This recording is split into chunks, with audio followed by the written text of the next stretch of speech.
Welcome back to Defy Gentrification. I am your host, Kristen Jeffers, and I'm so excited to be here with you again, recording this podcast. Just coming back to this podcast has brought me so much joy. And I hope that you've enjoyed episode 1. And now here we are at episode 2. And as usual, we are going to start the episode with our street corner hot topics. Today's hot topic is all these stadium bills that have been going on in Kansas City and DC. We're going to talk about the difference between the two and how the regions are responding to these two stadium bills. And then next up, we're going to, in our homeroom section, we're going to talk about why we would defy gentrification and who actually defies gentrification. Now, in our next episode, we'll learn more about who gets to eradicate gentrification. But by the time we get through our homeroom section today about who gets to defy gentrification, you'll understand why today's episode is called Who Can Defy Gentrification.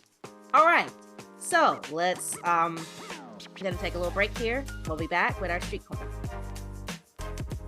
Hey y'all, so I have a wonderful book recommendation from my bookstore, which I'm an affiliate for. You can browse the entire bookstore at bookshop.org/Kristen E. Jeffers. But I really wanted to spotlight today in today's episode, or at least this episode 2 of the podcast.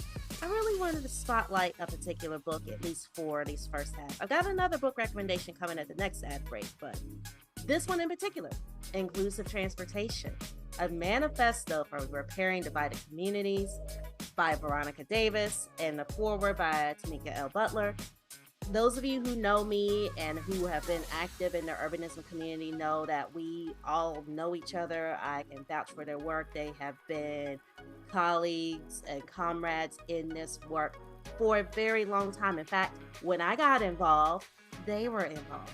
They were doing things, and Veronica talks through her story. So if you love how I tell my personal story in my newsletters, and you love how I mix it up with like facts, and you want to hear from a transportation engineer who has run their own company, like planning and engineering company, as well as a major metropolitan area Department of Public Works and Transportation, this is your book. You got to get this book. And it's a short read. And if you get it through the bookshop store, my bookshop store at bookshop.org/Kristen E. Jeffers, I get a little bit back from that. But you're going to get a lot from this book, and some of your friends that have who are in the industry have probably already read it. But if you're new to all of this and you want to hear from somebody else that thinks like me, this is a good place to start. So now let's go back to the show. Let's talk about how we can defy gentrification. Welcome back to Defying Gentrification with Kristen Jeffers. Again, I'm Kristen Jeffers, and we are now on our street corner here. We are our section of our podcast where we talk about current events, current issues. And so the big deal was on April 2nd, the day I'm recording this on April 3rd of 2024. And on April 2nd, in Kansas City, there was a vote put up for the people in Jackson County, Missouri, which is where the heart of, and don't y'all KCK people, don't come after me. Y'all know I live there. Y'all know that in the parlance of how the landscape is, KCK, or Kansas City, Kansas, is deemed to be the secondary Kansas City than KC or Kansas City, Missouri. The sports team that we are talking about here, specifically the Kansas City Royals, play in Jackson County, in a part of Jackson County that's adjacent to, but not quite in the city of Kansas City, Missouri. It's adjacent to Independence, Missouri. It's adjacent to, what is it? I think it's Blue Springs. Y'all know it's been a minute since I've been out there with y'all, and I didn't know all of our surrounding cities, but basically for those of y'all who are out of the area, and I wanted to give a shout out, of course, and I wanted to lead today's headline with the Kansas City's Defenders headline. Kansas City Defender is a wonderful, newer Black nonprofit publication that has come up in the Kansas City region. They are doing amazing work.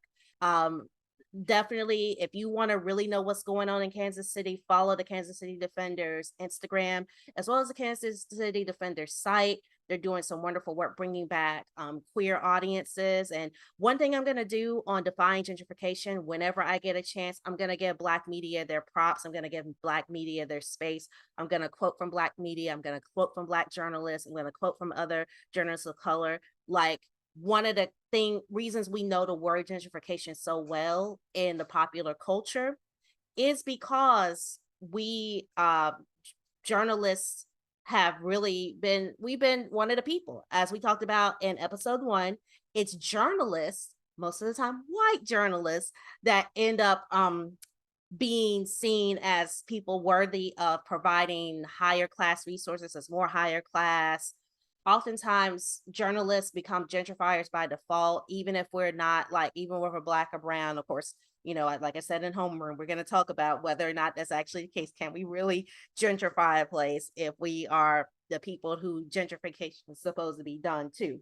But yes, I want to read this headline for you. The people took on the billionaires. The people won. Kansas City rejects billionaire stadium tax and historic victory. Kansas City voters deliver a powerful blow against billionaire sports franchise owners, rejecting a 40-year stadium tax in a decisive vote for community interest and democratic values over corporate greed. So for those of you who need a little bit more context, so basically this bill that folks in Jackson County, Missouri were voting on was the vote for the Kansas City Royals Stadium, which for the longest time there was a covenant to say that the Arrowhead Stadium at Geha Field, I believe that's how they pronounce it, Geha Field, which is what it's called now. It wasn't, the Geha Field part came after I was in Kansas City, but that where the Chiefs play, where the Royals play, they're supposed to share that same parking lot and that same complex.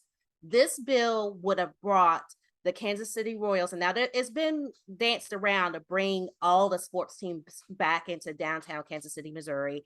The T-Mobile Arena is already there, and we'll talk about arenas and downtowns in a moment, because we're going to talk about DC too. Don't think this is just going to be about Kansas City, but the Royals Kauffman Stadium effectively was going to move to the Crossroads region, which is kind of an arts region, kind of a warehouse district. It's kind of like the one of the secondary downtowns of Kansas City, Missouri, and really one of the secondary downtowns of the region.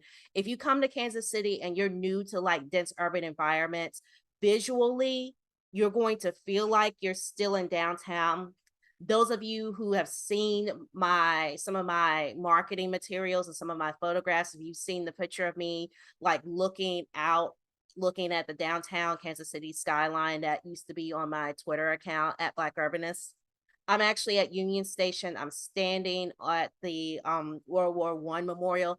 That is not technically the Crossroads, and that is not technically downtown. But as you see, the vista makes it. And now with the streetcar, all of that is connecting. Of course, that's part of the reason they wanted to move this stadium back downtown. There are talks to move the stadium to actually extend the streetcar, which does need to happen. Build more east-west bus connections.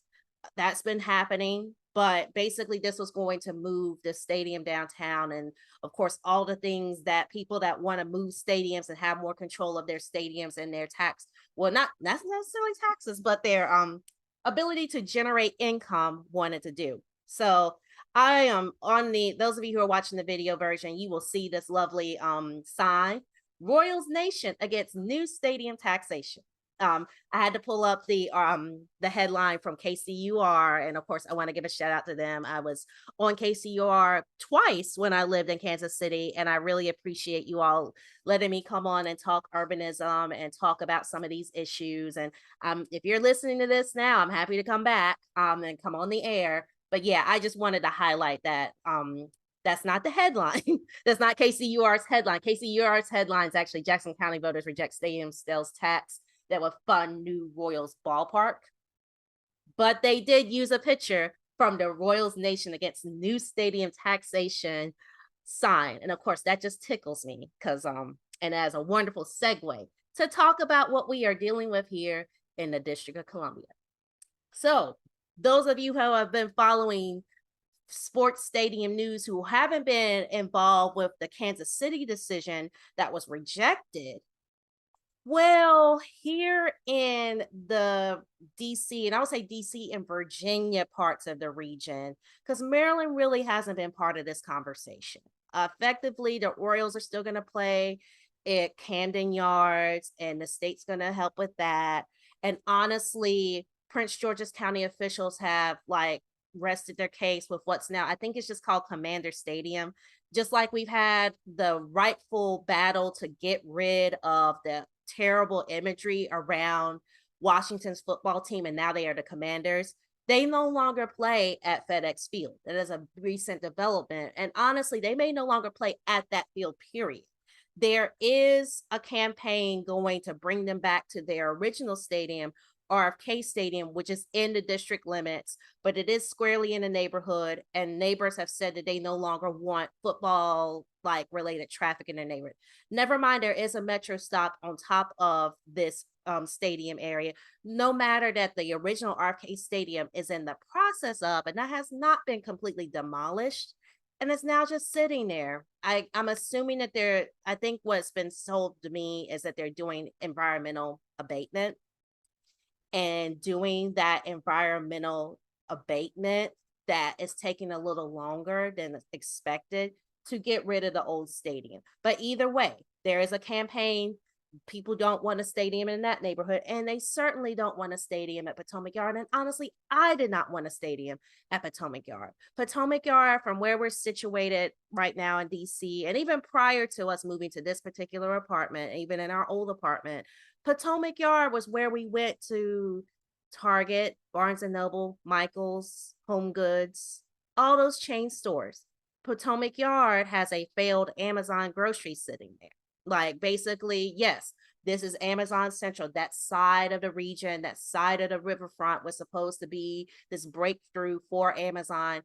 Even though, yes, they do have a presence there, it hasn't played out to be the presence that they expected just for that one company. If anything, it is shown that multiple companies can see the attraction point of being somewhere like a National Landing, the rebranding and having the neighborhoods of Potomac Yard, Crystal City, and Pentagon City work together cohesively. But of course, we can't have a podcast talking about defying gentrification and not talk about the fact that those folks that used to live in Crystal City and the folks that used to live at the Pentagon. And of course, I usually like to start with a land acknowledgement, and this is going to be my time. Yes, I am doing this podcast on the Piscataway lands. Sometimes we'll do it on the Susquehanna lands, so-called Baltimore, and I'm from the Occoneechee and the Eno and the Shakori lands and the so-called North Carolina, and I am the descendant of those who were enslaved and brought over to America. How is that relevant? Thinking about how many times we as taxpayers, and specifically in DC, we don't actually have the decision to decide whether or not money is going to be given to Monumental Sports, because Monumental Sports had wanted to build this in Potomac Yard and on the Virginia side. And those areas were either, in the case of Potomac Yard, it was a rail yard at one point, major rail yard that has been completely cleaned up. There's no warehousing activity there anymore. There's two car lots and car body shops that are left over there, and a couple gas stations. But by and large, it is one big asphalt parking lot. They are building denser apartment buildings. The metro station has opened there. There is a good walk between the metro station and the shopping district. That Potomac Yard area could use a revamp where it's more condensed, there's more housing, there's more opportunity. It is closer to the metro station. That part was going to be exciting. The Performing Arts Center that was proposed, that could totally still come.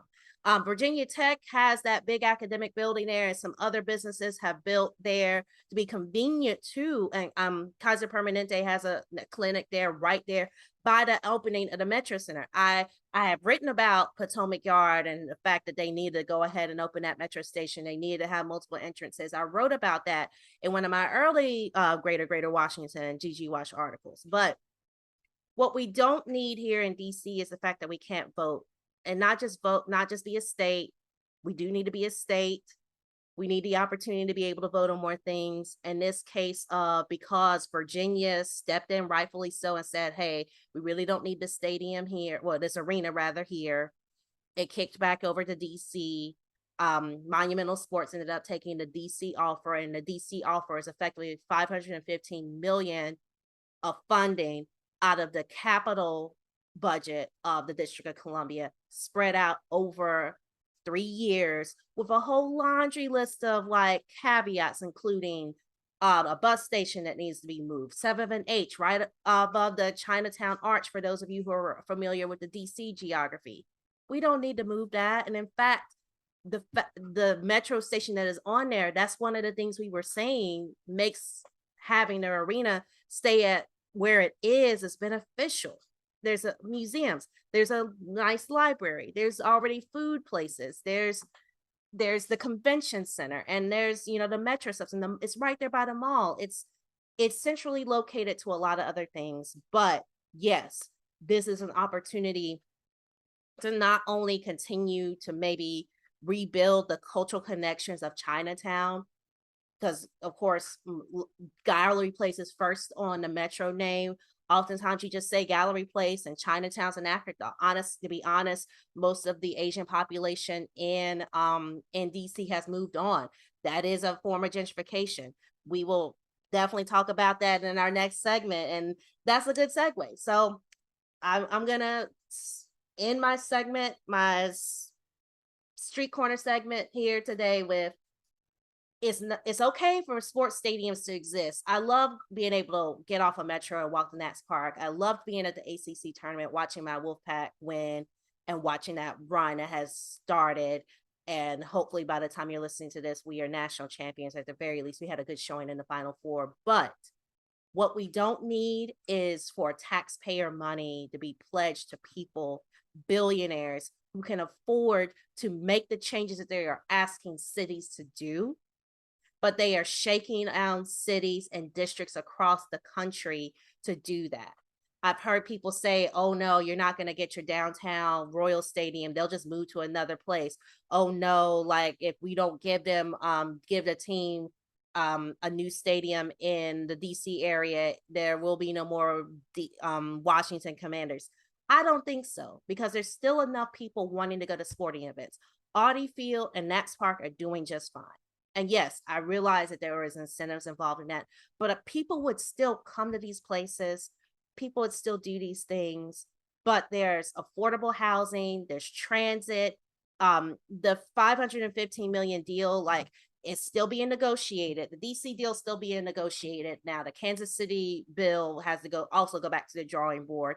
Both bills, both proposals are going to go back to the drawing board. They're going to be refined, but I love how in Kansas City there was a big coalition of tenants' right groups and others united to form a multi-class, multiracial, multicultural coalition to help people understand what was being asked of them, pointing out how there were other failed stadium projects, like there was the West Bottom Stadium that just is kind of sitting there. I know people are using it now.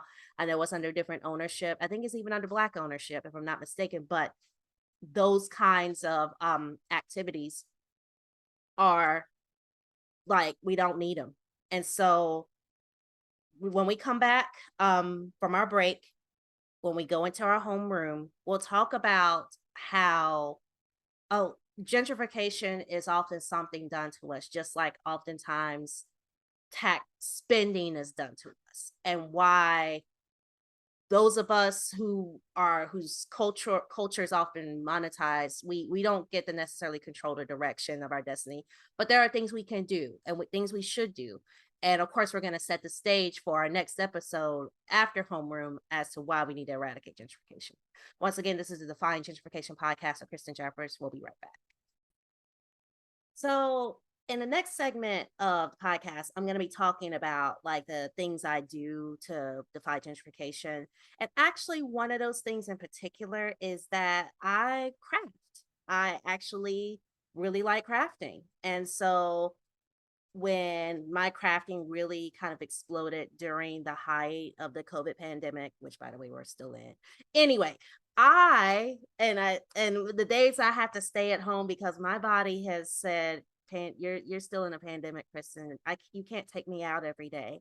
But even if you just want to dabble and you want some hobbies and you want some resting, my crisp pattern DIY and crafting list over on Bookshop is the perfect place for you. In fact, I'm gonna walk you through it over here. So if you go to, once again, bookshop.org/Kristen E. Jeffers, if you scroll down on the Kristen, you see Kristen Jeffers Media, you'll see the picture of me in Kansas City looking at the skyline, scroll down, and then there's another list. And on this list are some new classes on this crisp pattern craft DIY and design inspirations. This kind of takes you away. It's kind of more of my fiber arty themed book list. But Trisha Hershey's Rest is Resistance, a manifesto is right there. And everybody, even if you do not pick up a knitting needle, a crochet hook, or set up a sewing machine, you need this book, especially if you are a Black person in America and honestly globally, because we all can use some rest. Another good one, This Long Thread. Jen Hewitt is a collaborator, and of course I have two of her books. I have her process book, Print Pattern and Sew, on the Chris Pattern list.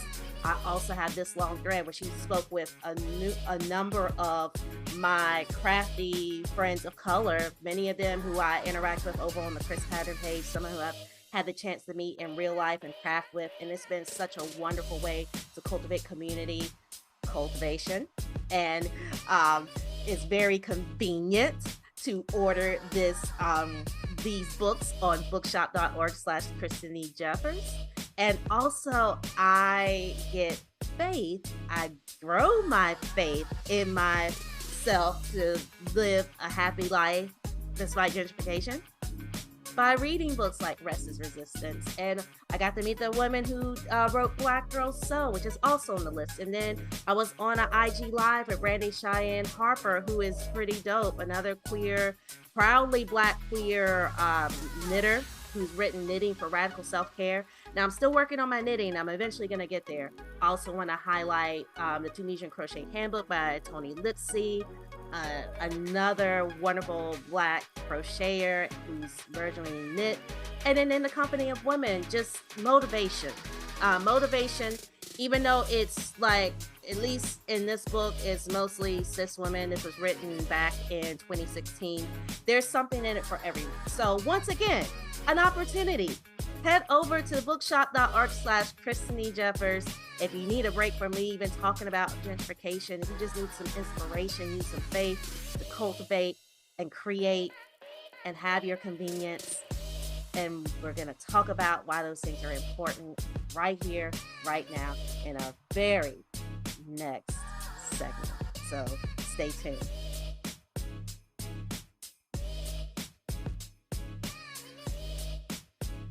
And welcome back to the Defy Gentrification podcast with Kristen Jeffers. I'm Kristen Jeffers, and now we have moved on into our homeroom section. In homeroom, we are going to school, folks, and we are going to school today on the topic of how do you defy gentrification. Before you get started and think you're gonna strut out there as an ally and defy gentrification, yes and no. Generally, Black, indigenous, and other folks of color can participate in, but not fully gentrified places. Gentrification assumes that you can shape finances and culture. Often we can shape culture, but our finances are thwarted and our culture is stolen for profit. And I see that globally. It may not be the same in every single country, and certain non-white groups do get messed with or stolen from or built on top of or displaced, or genocide happens to certain groups. But generally, it is very rare that you see Anglo-Saxon groups be pillared. Y'all can cancel me all you want to, but look at the research, look at even today in the United States, we have so many bills that are pushing back against opportunities for Black people, specifically Black Americans in Mexico right now. Black Americans are only being saved, and unfortunately, some are still being kidnapped, but they're only being saved because they can pull out their blue passport and they're Americans. But if they were Haitian and they didn't have our blue American passport, they're in bad shape. Likewise, it's been known globally that Black Americans have thrived in Europe, but migrants from North Africa and Egypt and Sudan and Congo and some of our other countries on the continent that have been colonized over are not faring well. And of course, Palestine. Just, I am in full support of the return of Palestine to its people. Why are we still living? Why are we still allowing a country not only to just segregate people blatantly, but also like annihilate people blatantly, like aid workers blatantly? Like, just there's a blatantness that is happening, and there's a blatantness is when we see real estate and what is happening with gentrification, it's not as blatant, it's not as ugly at times until you're the one getting evicted, until you're the one that can't afford things. And so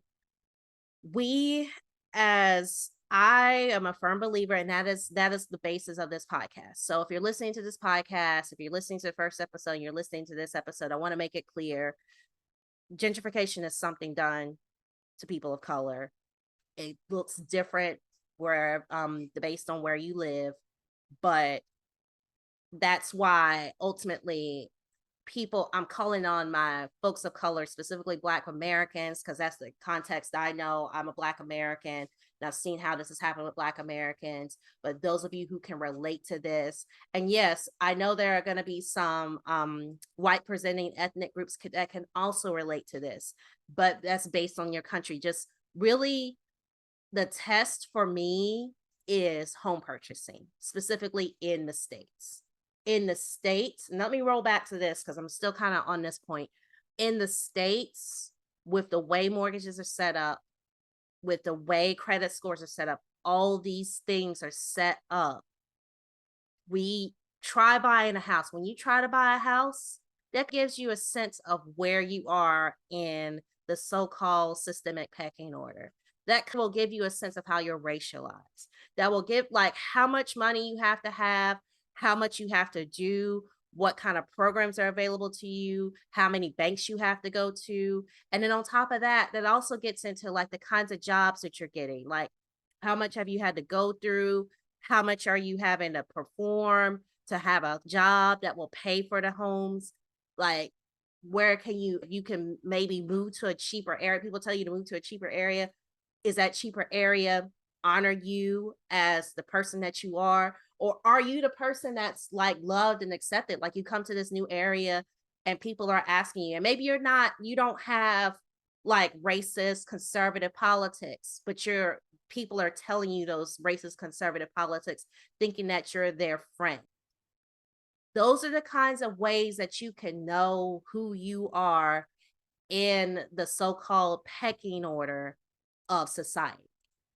And I do feel like we can, and many of us do. And of course, my cousin is one person, like, we can possess property. We can be landlords. We can be successful at that. But ultimately, at the end of the day, are we really the ones that are managing how much things cost? Are we the ones setting the culture? Some of the conversation we are having around Cowboy Carter, and I think what Beyonce is trying to have a conversation about specifically, and of course, there's conversations that we want her to have that she's not having, but the conversation she is having around who is country, who gets to be country, what does that even mean? Who gets to hold this flag? Is this now? I take it a step further and ask: is this a flag that we even want to hold? But just people are disturbed by seeing her holding that flag. People are disturbed still by her skin tone and her willingness to like say what the things that she has said are disturbing enough for some people. That's part of what she's going through and what's different by what she is doing.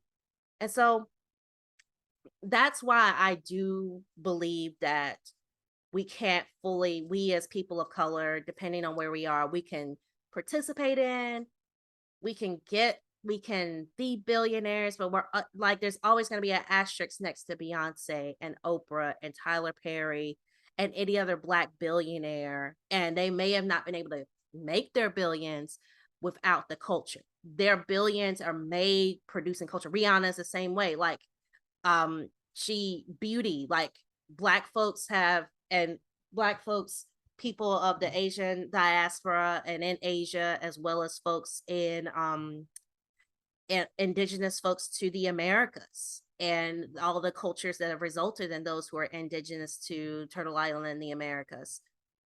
All of us have these cultures, and our culture, like our clothing, our hairstyles, our music, our food is valued. It's what's is exoticized, but it's not always. But at the end of the day, can we live next to each other? And there's all this energy around splitting up minority groups, and there are minority groups in many countries, and then putting them against each other. And there's that expectation for us to assimilate, but there's no expectation that we assimilate back. Like, when you assimilate back, you're just somebody hanging out. But when you go into that space, then that's like, there's a cultural, there's a financial extraction that comes from that. So that is why I believe we can't, like, we as people of color cannot gentrify. We are gentrified upon. And that is why I want us, if you're listening to this, to find out the solution to defying gentrification. For me, it's focused on having faith that you matter, that you're worthy, that you don't need to be doing anything else but besides breathing.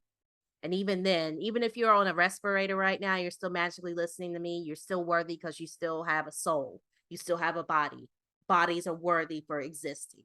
They don't need to perform. They don't need to do anything. They just are. Like, getting back to the fact that we have one earth, and humans are on the earth, and creatures are on the earth, we have value. And then we all have different needs. And it's okay to get our needs met. And there's a way to cultivate our needs in communal spaces. And that comes from believing that we all have inherent value. And when we believe we all have an inherent value, we don't have these needs of crime. We don't have these same needs of cultivating. And then, yeah, different cities and regions have different vibes. They have different flavors. They have different levels of gentrification, of racism, of discrimination. Of course, as someone who is non-binary, pansexual, like, I have different needs. My partner has different needs. My disability is invisible. You won't necessarily know that I'm disabled when you look at me, and oftentimes I'm able to mask and function in the world without needing to disclose my particular disability. Of course, I may speak of that later on in the podcast, but right now I have different needs, but I don't have necessarily mobility needs. But people with mobility needs absolutely need to be living in a building like mine, where there's an elevator versus a building with steps. Like, so those are the three ways, to sum it up, the three ways that I believe we defy gentrification are having faith in ourselves, faith in our worth, faith in our inherent value. Then we cultivate what we need. And that isn't necessarily like, oh, we need to spend money. It's sitting around and thinking about the people that we know, Googling and searching in groups online to find people that have our interests and hobbies. And then we decide what needs to be convenient for us. So for me, I at least wanted to have a grocery store and a public transportation stop near me. I wanted to be able to have people I could call that would go with me to the hospital, go with my partner to the hospital. My partner wanted to be particularly in this quadrant of DC when they moved here, because they liked it. They liked how close everything was. So, we're living our best life right now where we're living. By the time you listen to this, if you're listening to this way in the future, we may not be living where we are, but we are living in another place that has things of convenience to us.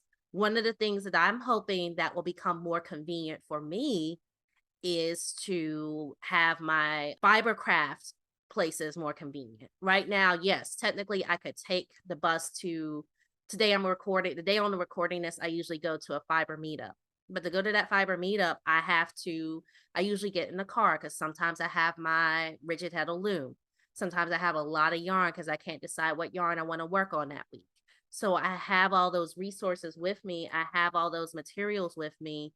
And I would love to be able to walk or at least have a more direct transit ride. It's a 20-minute drive and it's a hour and a half trip for me to go. But there are people that come to my yarn night that because there's a bus right out front, they get on the bus and they go right home and they have a 30-minute trip on the bus. Their trip is just 20 minutes. So I want to, even though I want to maybe move closer, there is a convenience of that, and our spaces deserve convenience. And so that is where, when we talk about eradicating gentrification, we talk about, and those, for me, those things are providing the care, access, and infrastructure for things to be convenient, for us to be able to cultivate the people and the things we need, and to feel worthy and have the faith to continue to be a human in the world.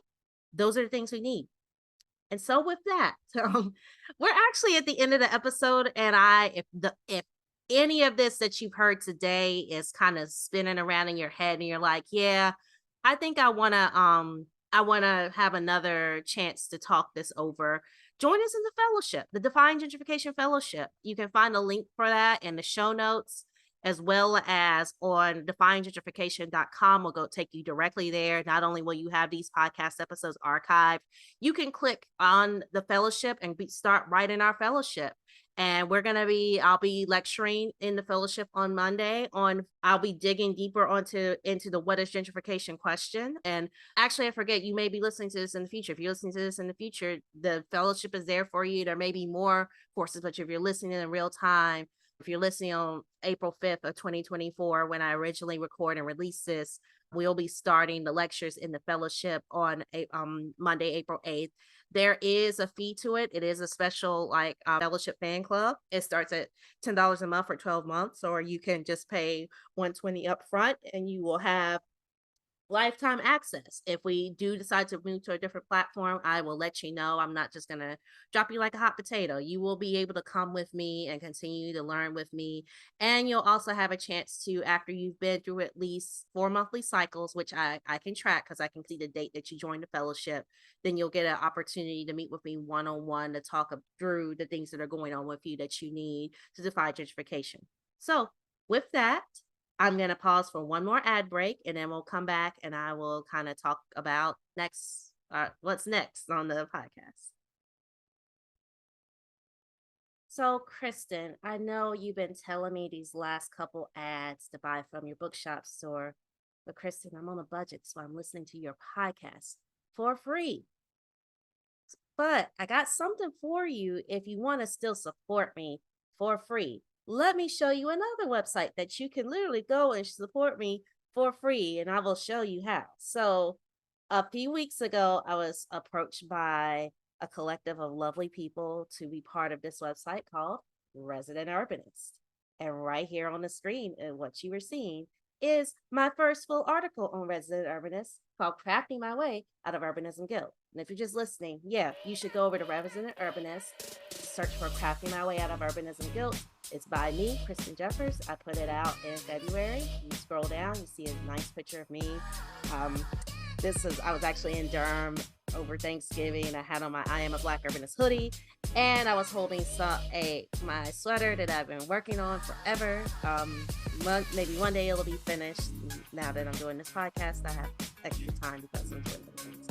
Anyway, you can read this article and you can subscribe. When you subscribe, that builds up our subscriber numbers. And when that builds up our subscriber numbers, ads like to advertise there. And not only do I get something from when you buy from me a bookshop, I get something when you subscribe and the ads come, and I do get the ad revenue from this site. There's also some other great takes of urbanism from other independent writing newsletter urbanists like myself, from all walks of life, from all parts of the country. One thing that we have in common is that we're coming from the millennial perspective, and yeah, there's definitely a middle class perspective, but It is free for you to go on the site and support us and build up our subscriber numbers. We have over 50,000 folks over there, and you could be the next one of them. And you can show ads like companies like Babbel that this is can be a good investment. And so, yes, I am an advisor of this site, disclosure, but supporting me here is free, and you get to learn something else too. So head over to residenturbanist.com, and then click on my name, and also read all the other wonderful articles over there. And to that, let's go to the end of my show.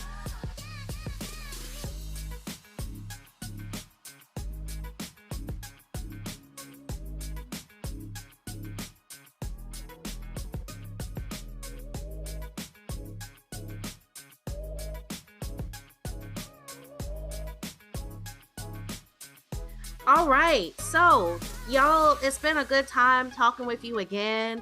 I really love doing this show. I know might be stirring up some ideas, but some things are for entertainment and some things for us to think about and think through. Defy Gentrification is a publication of Kristen Jeffers Media. That's just me. I am Kristen Jeffers, and next time we will be talking about eradicating gentrification. In the meantime, you can find me at Black Urbanist on Instagram and the site formerly known as Twitter, and you can find me on LinkedIn. You can just search Kristen Jeffers, and I'm the one who's Black. Until next time, folks, take care of yourselves and keep on defying gentrification.